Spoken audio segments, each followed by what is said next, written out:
বন্ধু তোর আল্লাহর সাথে কথা বলতে হবে। কথা বলতে মানে তুই তো রে পাগল হইছিস তুই, আল্লাহর সাথে কিভাবে কথা বল? আরে পাগল না, চল আমার সাথে চল, দেখবি আল্লাহর সাথে কথা বলা যায়। তোর পাগল পাগল হইছে যা বেটা যা, পাগল হয়ে গেছিস যাবি না লেবু গাছে বন্ধু, তুই লেবু খাবি। এই যে আমাদের গাছ আছে ওই যে আমার নাম করে দিয়ে দিবি যা।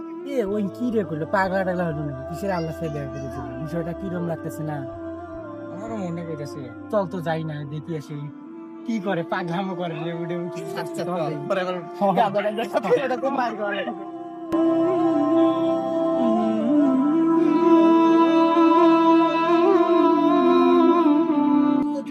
আরে চল না, ওর তুমি চালার সাথে দেখা করতে চল, ওর সাথে কথা বলবো। কি রে গানটা দেখা দিলি, আল্লাহ সাথে দেখা করতে? আরে গান ছাড়া বলবো, চল চল আমার সাথে কথা বলবো। আরে না আমি কথা তো পাগলা টাগলা হচ্ছে, গানটা দেখা দিল নাকি তুই? ভাবি না আল্লাহ সাথে দেখা করতে? না বন্ধু যাবি না।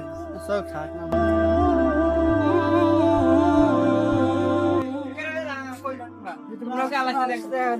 পাগলটা না, ওটা আমার বন্ধু। আরে না আল্লাহ সাথে দেখা করতে?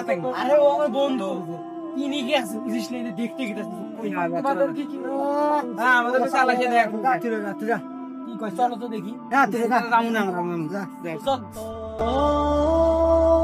কে রে তোমরা গেছল দেখে আমরা যাই, কোথি গেল আমরা সবাই? চল নিয়ে গেল, চল চল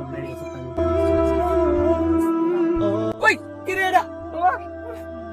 এ তোমরা আড়ে কে রে? এ আমরা ভাই না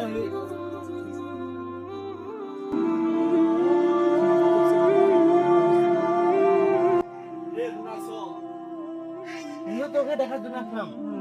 তুমি বলে কি আল্লাহর সাথে কি দেখা হইলো? লেবু খাজি। আরে তোরা বুঝতেছিস না, আল্লাহর সাথে দেখা করার কথা বলার সবচেয়ে বড় মাধ্যম হচ্ছে নামাজ পড়া। সাহাবীরা রাসূল সাল্লাল্লাহু আলাইহি জিজ্ঞাসা করেছিলেন যে আল্লাহর কাছে যাওয়া যায় কিভাবে, তার নিকটবর্তী হবে কিভাবে? তিনি বললেন যে আল্লাহর কাছে যাওয়ার সবচেয়ে নিকট হচ্ছে সিজদা করা।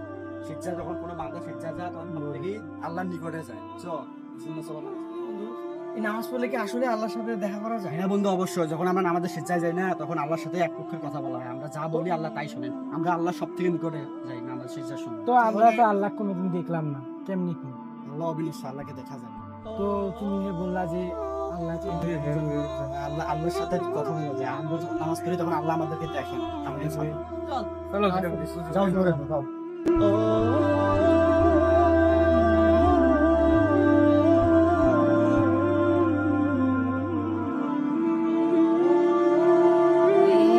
الشوق